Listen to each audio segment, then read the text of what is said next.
আসসালামাইকুম প্রিয় দর্শক, আশা করি আপনারা সবাই ভালো আছেন। আপনাদের সবাইকে স্বাগতম স্টোরিজ ফ্রম ব্লু ভিট্রিয়াল চ্যানেলে। আপনারা সবাই জানেন যে আমি একা এই চ্যানেল পরিচালনা করি এবং একজন কলেজ শিক্ষার্থী হিসাবে আমার সময় ও সামর্থ্য সীমিত। আপনাদের ভালোবাসা ও আগ্রহ আমাকে প্রতিনিয়ত অনুপ্রাণিত করে, কিন্তু একসাথে পড়াশোনা এবং চ্যানেলের কাজ সামলানো কিছুটা চ্যালেঞ্জিং হয়ে ওঠে আমার জন্য। অনেকেই নতুন বইয়ের জন্য অনুরোধ করেছেন, যা আমি অবশ্যই আপলোড করতে চাই, তবে সময় ও অন্যান্য সীমাবদ্ধতার কারণে পরবর্তী ভিডিও আপলোড করতে কিছুটা দেরি হচ্ছে। তো আশা করি আজকে 9 তারিখ কিংবা 10 তারিখের মধ্যেই আমি ভিডিওটি আপলোড করতে পারবো। আপনাদের ধৈর্য ও সমর্থনের জন্য কৃতজ্ঞ। আশা করছি আপনারা আমার পাশে থাকবেন এবং ভবিষ্যতেও বইপ্রেম ছড়িয়ে দিতে সাহায্য করবেন। ধন্যবাদ। Stories from blue vitriol. আজকের ভিডিওতে আপনারা শুনবেন লিও তলস্তয়ের বিখ্যাত গল্প the death of Ivan Ilyich বা ইভান ইলিচের মৃত্যু। তাহলে শুরু করে দিচ্ছি আজকের পাঠ। আদালতের বড় বাড়িটায় মেলভিন্সকি মামলার শুনানি চলেছে। বিরতির সময় আদালতের হাকিমরা সবাই অভিশংসকের সঙ্গে জড়ো হলেন ইভান এগোরভিচ সেবেকের দপ্তরে। কথা উঠল বিখ্যাত ক্রাসফ মামলার। ফিওদর ভাসিলিভিচ বেশ গরম হয়ে বললেন, ওটা আদালতের এখতিয়ার বাইরে। কিন্তু ইভান এগোরভিচকে টলায় কে? গোড়া থেকেই আলোচনায় যোগ দেননি পিত্তর ইভানভিচ। সদ্য আসা খবরের কাগজ পড়ছিলেন তিনি। আরে জানেন আপনারা, তিনি বললেন, ইভান ইলিচ যে মারা গিয়েছেন। সত্যি নাকি? এই দেখুন না। ছাপাখানার গন্ধভরা টাটকা খবরের কাগজ ফিওদর ভাসিলিভিচের হাতে দিতে দিতে তিনি বললেন। কালো বর্ডার দেওয়া জায়গাটায় লেখা ছিল, প্রাস্কোভিয়া ফিওদরভনা গালোভিনা শোকার্ত হৃদয়ে আত্মীয় স্বজন ও বন্ধুবান্ধবকে জানাইতেছেন যে তার প্রিয় স্বামী আদালতের বিচারক মণ্ডলীর সদস্য ইভান ইলিচ গালোভিন 1882 সালে 4 ফেব্রুয়ারিতে দেহত্যাগ করিয়াছেন। শুক্রবার বেলা 1 ঘটিকার সময় তার অন্ত্যেষ্টিক্রিয়া হইবে। সেখানে সমবেত ভদ্রলোকদের সহকর্মী ছিলেন ইভান ইলিচ। তাকে পছন্দ করতেন সবাই। বেশ কিছুদিন ধরে তার অসুখ। লোকে বলাবলি করতে লাগলো রোগটা আরোগ্যের বাইরে। চাকরি তার বহাল ছিল বটে, কিন্তু কানাঘুষা চলেছিল যে তিনি মারা গেলে হয়তো পদটা পাবেন আলেকজেয়েভ, আর আলেকজেয়েভের জায়গায় আসবেন হয় ভিন্নিকোভ না হয় শতাবেল। তাই ইভান ইলিচের মৃত্যু সংবাদে অফিসের সমবেত ভদ্রলোকদের প্রথমেই মনে হলো নিজেদের বা বন্ধুবান্ধবদের চাকরিতে অদলবদল বা পদোন্নতির কথাটা। ফিওদর ভাসিলিভিচ ভাবলেন, শতাবেল বা ভিন্নিকোভের জায়গাটা এবার হয়তো পাবো। অনেকদিন আগে থেকে আমার কথা দেওয়া আছে, আর পদোন্নতির মাইনে বাড়বে আরও 800 রুবেল। তাছাড়া অফিস খরচের জন্য তো উপরে আছেই। কালুগা থেকে শ্যালকে বদলি করাবার জন্য একটা দরখাস্ত ঠুকতে হবে দেখছি, ভাবলেন পিত্তর ইভানভিচ। তাহলে গিন্নি খুশি হবেন। তার বাড়ির লোকের জন্য কিছু করি না বলে আর গঞ্জনা দিতে পারবেন না এখন। তারপর সবাইকে শুনিয়ে বললেন পিত্তর ইভানভিচ, জানতাম ইভান ইলিচ এ ধাক্কার সামলাতে পারবেন না। খুবই দুঃখের কথা। ওর ঠিক কী হয়েছিল? ডাক্তাররা সেটা ঠিক করতে পারেনি। মানে যা ঠিক করেছিল তাতে নানা মনের নানা মত। শেষবার যখন ওকে দেখি তখন সেরে উঠবেন মনে হয়েছিল।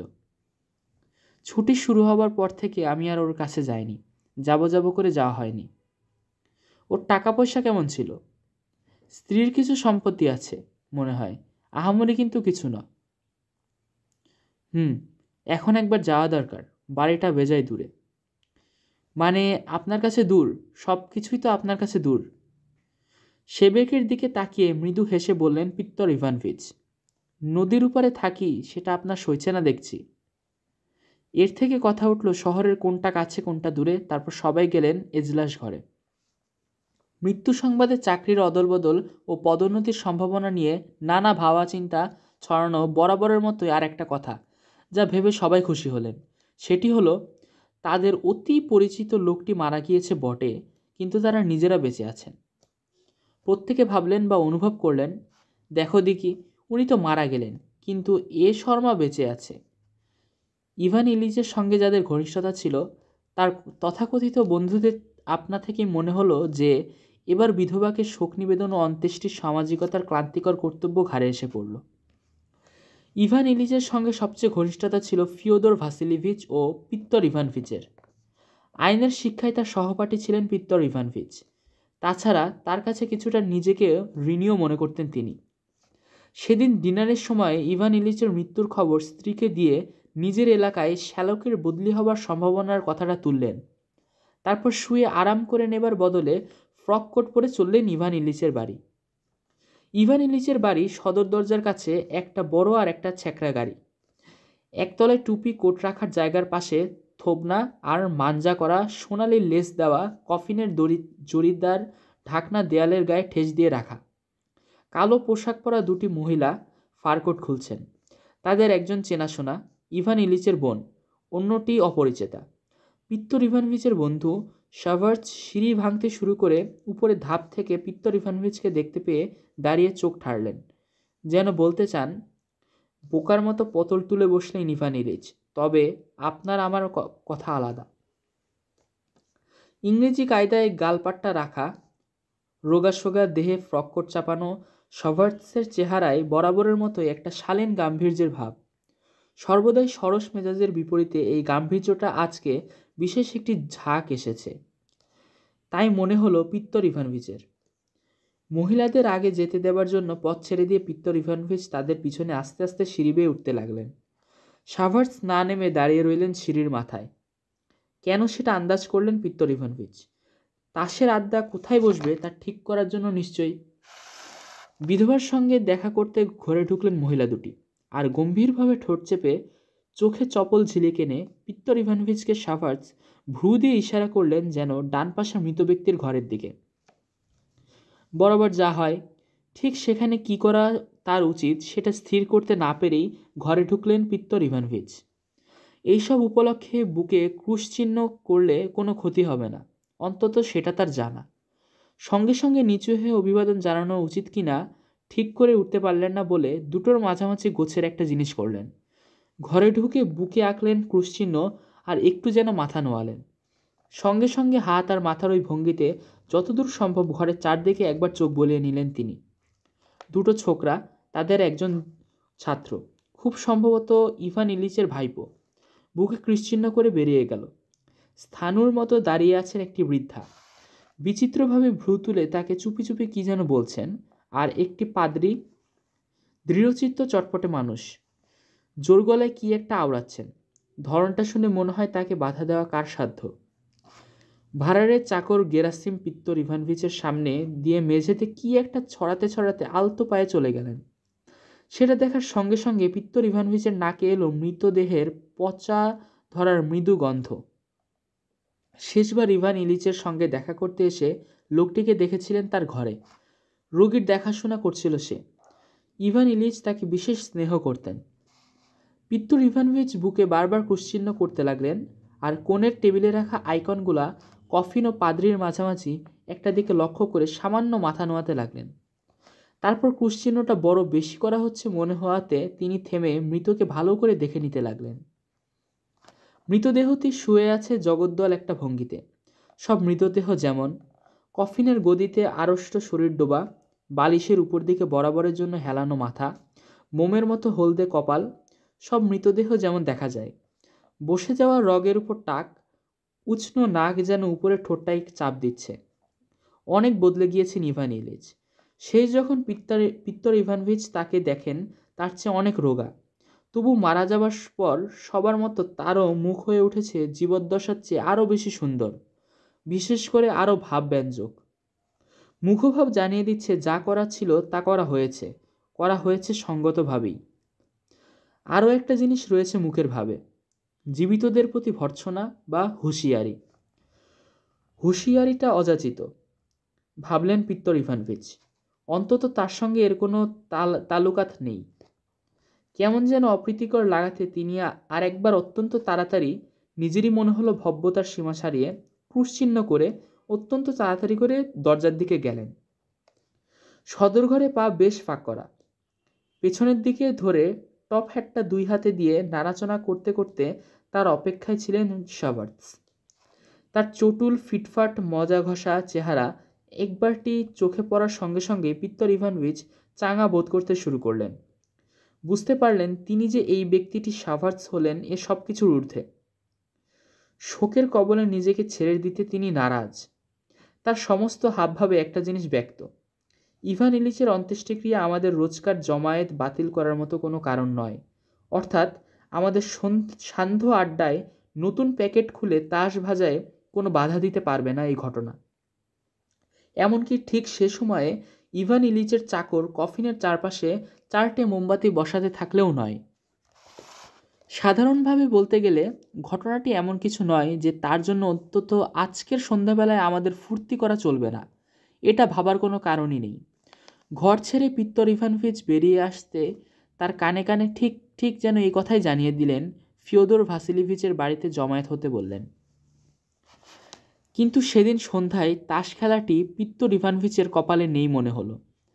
খাস কামরা থেকে অন্য কয়েকটি ভদ্রমহিলার সঙ্গে বেরিয়ে এসে প্রাস্কোভিয়া ফিওদরভনা যে ঘরের মৃতদেহটি, সেই ঘরের দরজার কাছে তাদের নিয়ে গিয়ে বললেন, অন্ত্যেষ্টি এখনও শুরু হবে, ভেতরে চলুন। ভদ্রমহিলা বেটে খাটো, স্থূলকায়া, শত চেষ্টা সত্ত্বেও কাঁধ থেকে নিম্নাংশটি চওড়াই হয়ে আছে। পরনে কালো পোশাক, লেসের ওড়না মাথায়। কফিনের কাছে দণ্ডায়মান মহিলাটির মতো তার ভ্রু বিচিত্রভাবে ওপর দিকে তোলা। নমস্কার গোছের একটা ভঙ্গি করে ঘরে ঢুকবার অনুরোধে হ্যাঁ কি না কিছু না বলে দাঁড়িয়ে পড়লেন শাভার্টস। পিত্তর ইভানোভিচকে চিনতে পেরে দীর্ঘশ্বাস মোচন করলেন প্রাস্কোভিয়া ফিওদরভনা। স্টান কাছে এসে তার হাত ধরে বললেন, জানি আপনি ওর সত্যিকারের বন্ধু ছিলেন। তারপর এ কথার উপযোগী একটা আচরণের প্রত্যাশায় তাকালেন তার দিকে। পিত্তর ইভানোভিচ জানতেন যে ঘরের ভেতরে ক্রুশচিহ্ন করা যেমন উচিত ছিল, ঠিক তেমনি তার এখন উচিত ভদ্রমহিলার হাতে চাপ দিয়ে দীর্ঘশ্বাস মোচন করে বলা, বিশ্বাস করুন। আর ঠিক তাই করলেন তিনি। করে বুঝলেন ঠিক ফল ফলেছে। অভিভূত বোধ করেছেন তিনি, ভদ্রমহিলাও। প্রার্থনা শুরু হবার আগে ওদিকে একবার আসুন, কথা আছে আপনার সঙ্গে, বললেন বিধবা। হাতটা দিন। তার হাত ধরে পিত্তর ইভানোভিচ অন্দরের ঘরে চললেন। পাশ দিয়ে যাবার সময় শাভার্টস ক্লিষ্ট মুখে তাকিয়ে চোখ ঢাললেন। তাস খেলার দফা রফা তাহলে। আপনার জায়গায় কাউকে বসালে কিছু মনে করবেন না যেন। যখন ছাড়া পাবেন তখন না হয় পঞ্চম খেলুড়ে হয়ে বসবেন। চটুল চাউনির মনেটা হলো এই। আরও গভীর, আরও বিষণ্ণ দীর্ঘশ্বাস ফেললেন পিত্তর ইভানোভিচ। তার কৃতজ্ঞতাভাবে তার হাতে চাপ দিলেন প্রাস্কোভিয়া ফিওদরভনা। নকশা কাটা গোলাপি ছাপা কাপড় দেওয়া মৃদু আলোয় উদ্ভাসিত ড্রয়িং রুমে ঢুকে টেবিলের পাশে বসলেন দুজনে। প্রাস্কোভিয়া ফিওদরভনা সোফায় এবং পিত্তর ইভানোভিচ একটা নিচু গদিয়াটা স্প্রিং ভাঙা চৌকিতে।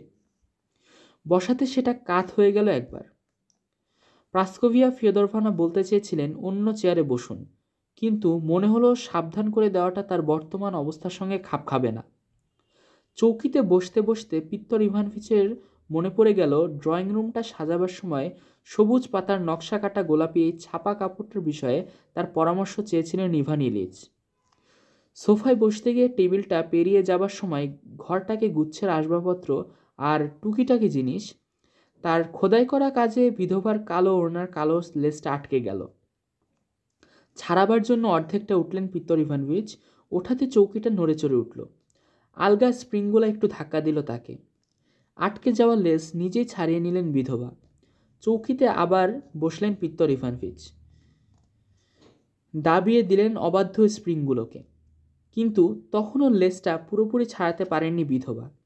আবার অর্ধেকটা উঠলেন পিত্তর ইভানোভিচ।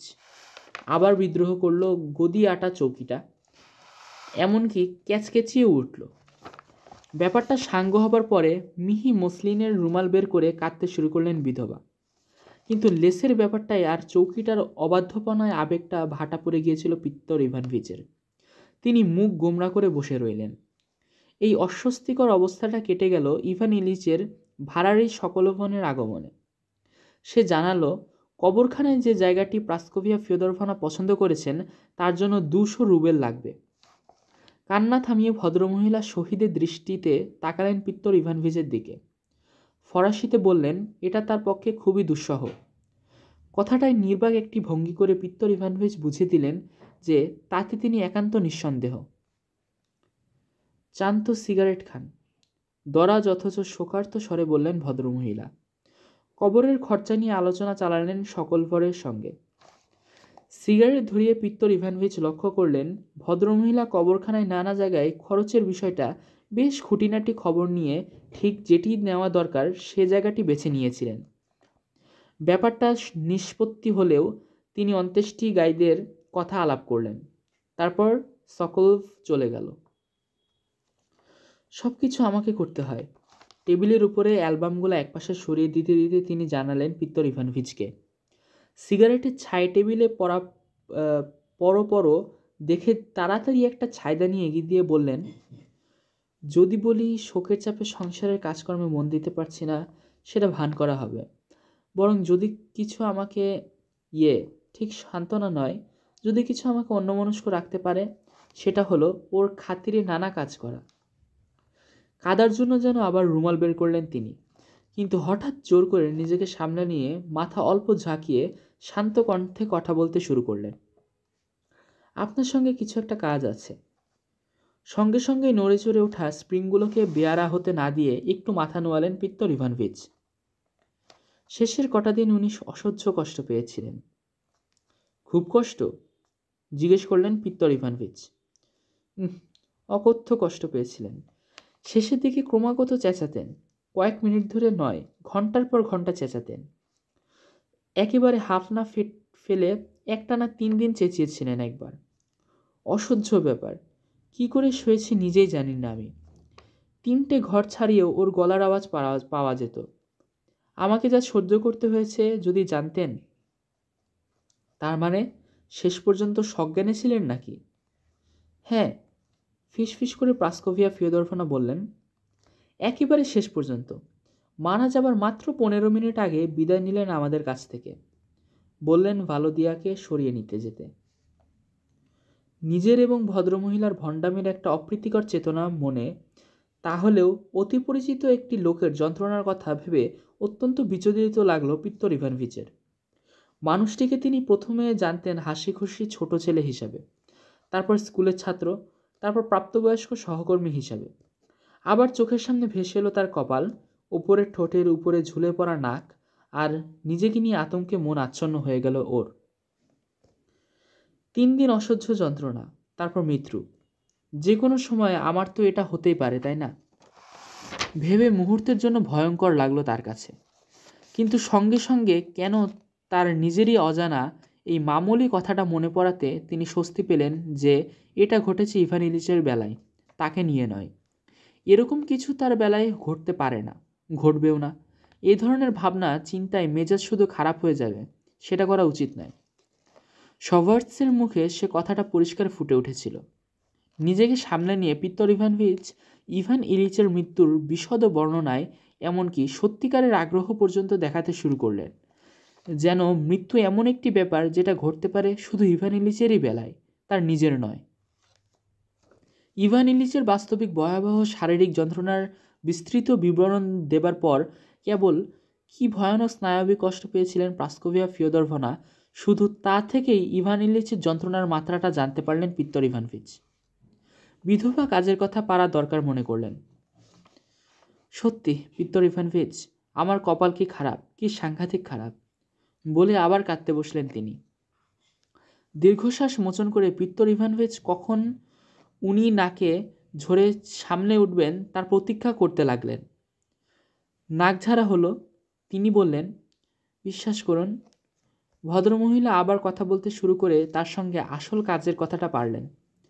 স্বামীর মৃত্যু হলে সরকারের কাছ থেকে অর্থ সাহায্য কি করে পাওয়া যায়, প্রশ্নটা সে বিষয়ে। ভাবটা এমন যেন পেনশনের ব্যাপারে পরামর্শ চাইছেন। কিন্তু পিত্তর ইভানোভিচের বুঝতে বাকি রইল না যে মহিলাটি খুঁটিনাটি এমনকি অনেক কিছু জানেন যা এমনকি তার অজ্ঞাত। স্বামীর মৃত্যুর দরুন কত টাকা প্রাপ্য তার পয়সা পর্যন্ত জানা আছে তার। উনি শুধু খোঁজ করছেন কোনো উপায়ে আরও বেশি আদায় করা যায় কিনা। সেটা কি করে যায় পিত্তর ইভানোভিচ চিন্তা করে দেখলেন। কিছুক্ষণ বিবেচনার পর শিষ্টটা বসে যা করা উচিত সেভাবে কিপটিমের জন্য সরকারের নিন্দা করে জানিয়ে দিলেন, বেশি টাকা পাওয়া সম্ভব নয় মনে হচ্ছে। এতে দীর্ঘ নিঃশ্বাস টেনে ভদ্রমহিলা স্পষ্টতই চিন্তা করতে লাগলেন কি করে এই দেখা সাক্ষাৎটা শেষ করা যায়। সেটা টের পেয়ে পিত্তর ইভানোভিচ সিগারেটটি নিভিয়ে উঠে দাঁড়ালেন। বিধবার সঙ্গে করমর্দন করে গেলেন হলে। এবার হল ঘরে সেই ঘড়িটি টাঙানো, যেটি পুরনো ছোটোখাটো জিনিসের দোকানে কিনতে পেরে ইভান ইলিচ মহা খুশি হয়েছিলেন। সেখানে অন্ত্যেষ্টিক্রিয়ার জন্য আগত পাদ্রী এবং আরও কয়েকটি চেনাশোনা লোককে দেখতে পেলেন পিত্তর ইভানোভিচ, আর দেখলেন তার পরিচিতা ইভান ইলিচের সুন্দরী কন্যাকে। মেয়েটির গায়ে আগাগোড়া কালো পোশাক, তাতে তার পাতলা কোমর আরও পাতলা দেখাচ্ছে। মুখে বিষণ্ণ, দৃঢ়, প্রায় ক্রুদ্ধ একটি ভাব। এমনভাবে মাথা নুয়ে পিত্তর ইভানোভিচের নমস্কার জানালো, সে যেন তিনি কি একটা অপরাধ করেছেন। পেছনে দাঁড়িয়ে যে যুবকটি, তার মুখেও ঠিক তেমনই একটা আহত ছাপ। যুবকটিকে জানেন পিত্তর ইভানোভিচ, অবস্থাপন্ন, তদন্তকারী হাকিম। লোকে বলে তিনি তরুণীটির বাগদত্তা। মাথা নামিয়ে শোকার্ত অভিবাদন জানিয়ে মৃতদেহ যে ঘরে সেখানে ফিরে যেতে উদ্যত হয়েছেন পিত্তর ইভানোভিচ। এমন সময় ইভান ইলিচের ছেলেকে দেখা গেল সিঁড়িতে। জিমনাসিয়ামের ছাত্র ছিল সে। বাপের চেহারার সঙ্গে ভয়ানক অদল। আইনের ছাত্র হিসেবে যে ছোকরা ইভান ইলিচকে চিনতেন পিত্তর ইভানোভিচ, অবিকল তারই মতো। চোখ তার কেঁদে কেঁদে লাল, সে চোখ 13-14 বছরের এঁচড়ে পাকা ছেলেদের মতো। পিত্তর ইভানোভিচকে দেখতে পেয়ে কঠিন মুখে ভুরু কুচকালো সে, সংকোচ ভরে। তার দিকে মাথা নেড়ে মৃতদেহ যে ঘরে সেখানে গেলেন পিত্তর ইভানোভিচ। শুরু হলো অন্ত্যেষ্টিক্রিয়া। মোমবাতি, কাতরোক্তি, ধূপ, অশ্রুজল, ফোপানি। ভ্রু কুচকে চোখ নামিয়ে দাঁড়িয়ে রইলেন পিত্তর ইভানোভিচ। মৃতদেহের দিকে চাইলেন না একবারও। শোকের প্রভাবে নিজেকে ছেড়ে দিলেন না, ঘর ছাড়লেন না আগে ভাগে। কোট রাখার ঘরে কেউ ছিল না। ভাড়ারের চাকর গেরাসিম তাড়াতাড়ি ছুটে এসে তার পালোয়ানি হাত দিয়ে সবকটিকে ওভারকোট হাতড়ে হাতড়ে তার কোটটি বের করে এগিয়ে দিল। তা ভায়া গেরাসিম, একটু কিছু তো বলতে হয়। তাই পিত্তর ইভানোভিচ বললেন, খারাপ লাগছে? ভগবানের ইচ্ছা হুজুর, সবাইকে তো আর মরতে হবে একদিন। এক পাটি শক্ত অটুট ঝকঝকে চাষির দাঁত দেখিয়ে বলল গেরাসিম। তারপর অত্যন্ত ব্যস্তমতো লোকের মতো দরজা খুলে হাঁক দিয়ে ডাকল কোচওয়ানকে। পিত্তর ইভানোভিচকে গাড়িতে তুলে দিয়ে দৌড়িয়ে সিঁড়ি বেয়ে উঠল অলিন্দে, যেন আবার কিছু একটা করার কথা মনে পড়ে গিয়েছে তার। ধূপ, মৃতদেহ, কার্বলিক অ্যাসিডের গন্ধে পর বাইরে তাজা হাওয়া বুক ভরে নিতে বিশেষ ভালো লাগলো পিত্তর ইভানোভিচের। কোথায় যাবেন কর্তা? কোচওয়ান জিজ্ঞেস করল। এখনো খুব দেরি হয়নি, একবার ফিওদর ভাসিলিভিচের ওখানে ঘুরে আসি।